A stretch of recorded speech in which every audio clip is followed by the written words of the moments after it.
کیا واقعی مشرق وسطیٰ ایک بڑی جنگ کے دہانے پر کھڑا ہے؟ کیا ایران نے وہ قدم اٹھا لیا ہے جس سے پوری دنیا ہل سکتی ہے؟ کیا اسرائیل پر ہونے والا حالیہ میزائل حملہ صرف ایک جواب تھا یا کسی بڑی جنگ کا آغاز؟ اور سب سے بڑا سوال، امریکہ اس سب میں کہاں کھڑا ہے؟ کیا واقعی ڈونلڈ ٹرمپ نے نیتن یاہو کو روک دیا ہے؟ کیا امریکہ اب اسرائیل کے ساتھ نہیں بلکہ کسی اور پلان پر کام کر رہا ہے؟ کیا ایران نے طاقت کا نیا توازن قائم کر دیا ہے؟ اور کیا اب تل ابیب بھی محفوظ نہیں رہا؟ اگر اسرائیل نے جواب دیا تو کیا ہوگا؟ کیا یہ تنازع ایک عالمی جنگ میں بدل سکتا ہے؟ آج کی اس ویڈیو میں ہم آپ کو بتانے والے ہیں وہ حقائق جو شاید آپ نے پہلے کبھی نہیں سنے ہوں گے۔ آخر تک ضرور دیکھیے گا، کیونکہ اگلے چند منٹ فیصلہ کریں گے کہ خطے کا مستقبل کیا ہونے والا ہے۔ ناظرین، مشرق وسطیٰ سے اس وقت کی سب سے بڑی، سب سے سنسنی خیز اور ہلا دینے والی بریکنگ نیوز سامنے آ رہی ہے۔ دنیا ایک بار پھر ایک بہت بڑی جنگ کے دہانے پر کھڑی ہو چکی ہے۔ ایران نے اسرائیل پر براہ راست اور انتہائی تباہ کن بیلسٹک میزائلوں کا حملہ کر دیا ہے۔ جی ہاں، آپ نے بالکل درست سنا ہے۔ ایران کی سپاہ پاسداران انقلاب نے ایئر اسپیس فورس نے اسرائیل کی انتہائی حساس اور اسٹریٹجک یعنی راماٹ ڈیوڈ کو نشانہ بنایا ہے۔ تو یہ حملہ کوئی معمولی حملہ نہیں ہے، یہ تہران کی گلیوں میں اس وقت جشن کا سماں ہے۔ لوگ سڑکوں پر نکل آئے ہیں اور نعرے لگا رہے ہیں کہ آخری وار کرو، لیڈر کے قاتل پر حملہ کرو۔ پورے مشرق وسطیٰ میں خوف اور سنسنی کی ایک لہر دوڑ گئی ہے، کیونکہ ایران نے واضح الفاظ میں کہہ دیا ہے کہ وعدہ ایک وعدہ ہوتا ہے اور ہم نے اپنا وعدہ پورا کر دکھایا ہے۔ لیکن کہانی صرف یہاں ختم نہیں ہوتی۔ اس پورے منظرنامے میں سب سے بڑا سرپرائز اور دھماکہ خیز موڑ امریکی صدر ڈونلڈ ٹرمپ کے ایک چونکا دینے والے بیان سے آیا ہے۔ ٹرمپ صاحب نے ایک انٹرویو میں نیتن یاہو کو کھلی وارننگ دی ہے اور کہا ہے کہ وہ نیتن یاہو کو فوری فون کر کے ایرانی حملے کا جواب دینے سے روکیں۔ ٹرمپ کا کہنا ہے کہ اسرائیل نے اپنا حملہ کیا، ایران نے اپنا جواب دے دیا، اب ہمیں اس سے آگے کسی کارروائی کی کوئی ضرورت نہیں ہے۔ تو آج کی اس تفصیلی ویڈیو میں ہم اسی بارے میں پوری بات کریں گے، مکمل تجزیہ کریں گے اور ہم جانیں گے کہ ایران نے 8 اپریل کے سیز فائر کے باوجود یہ بڑا قدم کیوں اٹھایا ہے۔ تو امریکی صدر ڈونلڈ ٹرمپ نیتن یاہو سے اتنے ناراض کیوں ہیں، اور کیا مشرق وسطیٰ میں اب اسرائیل کی من مانی ختم ہونے جا رہی ہے؟ تو ویڈیو کو آخر تک لازمی دیکھیے گا، کیونکہ اگلے چند منٹ آپ کو کچھ ایسے حقائق بتانے والے ہیں جو کہ آپ مین سٹریم میڈیا پہ نہیں دیکھ سکتے ہیں۔ تو راماٹ ڈیوڈ ایئر بیس پہ حملے کی بات کریں تو ناظرین، سب سے پہلے اس حملے کی جو ایران کی مسلح افواج نے آفیشیل طور پر کیا ہے۔ تو ایرانی فورسز کا کہنا ہے کہ یہ میزائل حملہ اسرائیل کے ان جرائم کا منہ توڑ جواب ہے جو مسلسل لبنان اور فلسطین میں کر رہا ہے، خاص طور پر لبنان کے علاقوں میں۔ تو نیتن یاہو اور بیروت کے جنوبی مضافاتی علاقے داہیہ میں اسرائیل نے جو بمباری کی، جس کے نتیجے میں لاکھوں معصوم شہری بے گھر ہوئے، یہ حملہ اس کا رد عمل ہے۔ ایرانی مسلح افواج نے اپنے آفیشیل بیان میں ایک بہت بڑی حقیقت سے پردہ بھی اٹھایا ہے۔ انہوں نے کہا ہے کہ ہم نے 8 اپریل کو جو سیز فائر یا جنگ بندی کی تھی، وہ اس شرط پر تھی کہ اسرائیل اور امریکہ تمام فرنٹ پر جنگ روکیں گے، لیکن ہمیشہ کی طرح امریکہ اور اسرائیل اپنے وعدوں سے مکر گئے۔ انہوں نے لبنان میں اپنی جارحیت برقرار رکھی، معصوموں کا خون بہایا اور حد تو یہ کہ سمندر میں ایرانی بحری جہازوں کو بھی نشانہ بنایا۔ تو ایرانی کمانڈرز کا کہنا ہے کہ امریکہ اور اسرائیل صرف طاقت کی زبان سمجھتے ہیں۔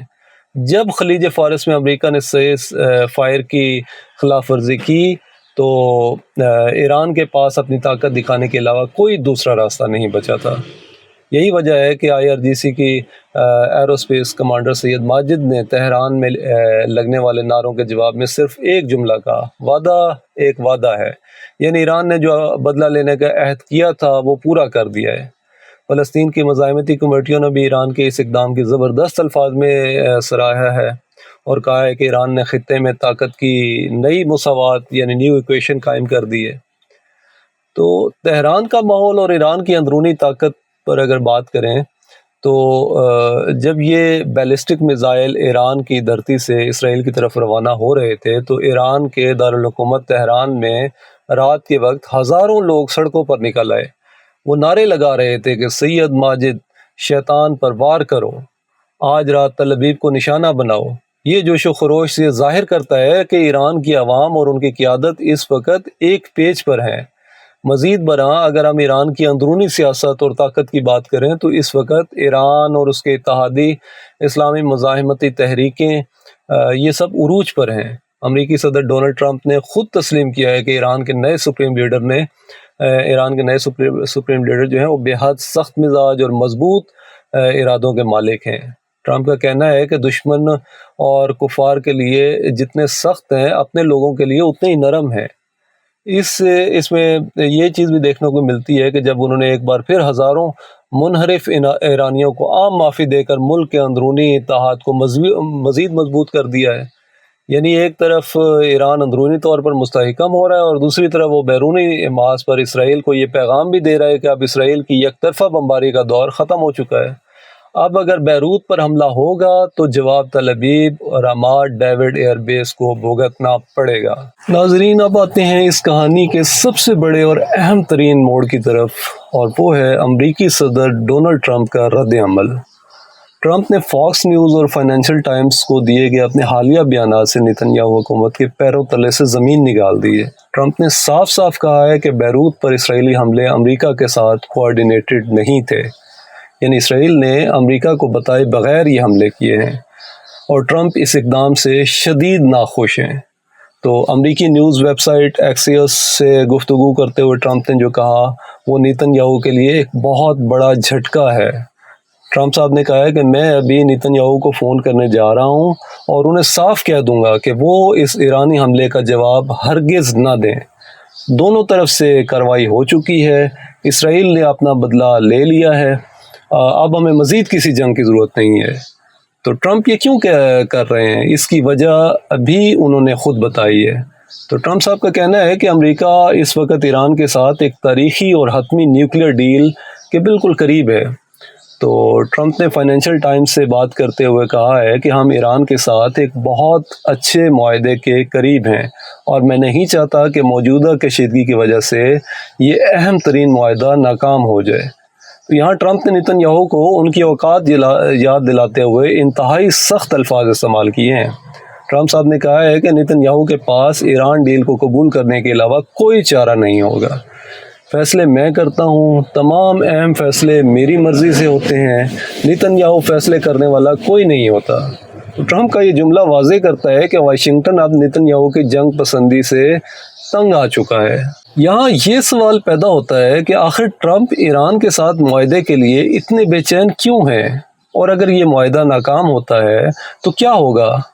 ٹرمپ نے خود اس کا جواب دیا ہے۔ ان کا کہنا ہے کہ اگر ایران کے ساتھ یہ ڈیل ناکام ہو گئی تو امریکہ کے پاس صرف دو ہی راستے بچیں گے۔ پہلا راستہ یہ ہے کہ امریکہ ایران کے نیوکلیئر انفراسٹرکچر پر براہ راست فوری حملہ کرے، اور دوسرا راستہ یہ ہے کہ ایران پر شدید ترین اقتصادی پابندیاں برقرار رکھی جائیں۔ لیکن ناظرین، حقیقت یہ ہے کہ امریکہ اس وقت ایک اور بڑی جنگ کا متحمل نہیں ہو سکتا۔ اگر اسرائیل نے ٹرمپ کی بات نہ مانی اور ایران پر جوابی حملہ کر دیا تو یہ تنازع ایک ایسی لامتناہی جنگ میں تبدیل ہو جائے گا جس کی لپیٹ پہ پورا خطہ آ جائے گا۔ ایران کے خاتم الانبیاء سینٹرل ہیڈ کوارٹر کے ترجمان نے پہلے ہی بریکنگ وارننگ جاری کر دی ہے کہ اگر اسرائیل نے ایران کے حملوں کا جواب دیا یا لبنان پر اپنی بمباری بند نہ کی تو ایران کے یہ حملے رکیں گے نہیں بلکہ مزید شدت کے ساتھ جاری رہیں گے۔ ایکسپریس کے سینئر رپورٹر باراک راوید نے ایک امریکی عہدیدار کے حوالے سے تصدیق کی ہے کہ صدر ٹرمپ نے نیتن یاہو سے رابطہ کر لیا ہے۔ اب گیند اسرائیل کے کورٹ میں ہے۔ نیتن یاہو اس وقت ایک انتہائی مشکل پوزیشن میں پھنس چکا ہے۔ اگر وہ ٹرمپ کی بات مانتا ہے اور خاموش رہتا ہے تو اسرائیل کے اندر ان کی سیاست کمزور ہوگی، کیونکہ ان پر بزدلی کا الزام لگے گا، اور وہ ٹرمپ کی نافرمانی کر کے ایران پر حملہ کرتے ہیں تو وہ امریکہ کی سرپرستی اور اس ڈیل کو ہمیشہ کے لیے کھو دیں گے، اور بدلے میں ایران کے سینکڑوں بیلسٹک میزائل اسرائیل کو نشانہ بنانے کے لیے تیار کھڑے ہیں۔ ناظرین، مشرق وسطیٰ اس وقت تاریخ کے اس موڑ پر کھڑا ہے جہاں ایک غلط فیصلہ جنگ کی آگ کو پورے جہان میں پھیلا سکتا ہے۔ ایران نے اپنی دھمکی پر عمل کر کے یہ ثابت کر دیا ہے کہ وہ اب کسی بھی حد تک جا سکتا ہے۔ اب آگے جو کچھ بھی ہوگا اس کا دار و مدار مکمل طور پر اسرائیل کے رد عمل اور نیتن یاہو کے اگلے قدم پر ہے۔ کیا نیتن یاہو اپنے سب سے بڑے اتحادی ڈونلڈ ٹرمپ کے حکم کے سامنے سر جھکائیں گے، یا پھر وہ خطے کو ایک ہولناک تباہی کی طرف دھکیل دیں گے؟ آپ کی اس بارے میں کیا رائے ہے؟ کیا ایران کا رامات ڈیوڈ ایئر بیس پر حملہ اسرائیل کی جارحیت کو روک پائے گا؟ اور کیا ڈونلڈ ٹرمپ واقعی ایران کے ساتھ ایک کامیاب معاہدہ کر پائیں گے؟ کمنٹ سیکشن میں اپنی قیمتی رائے کا اظہار ضرور کیجیے گا، اور اگر آپ کو یہ تفصیلی تجزیہ اور بریکنگ نیوز پسند آئی ہو تو ویڈیو کو لائک کریں، اپنے دوستوں کے ساتھ شیئر کریں، اور مشرق وسطیٰ کی تازہ ترین صورتحال سے اپڈیٹ رہنے کے لیے ہمارے چینل کو سبسکرائب کرنا اور بیل آئیکن کو دبانا ہرگز نہ بھولیے گا۔ اگلی ویڈیو تک کے لیے اپنے میزبان کو اجازت دیجیے۔ اللہ حافظ۔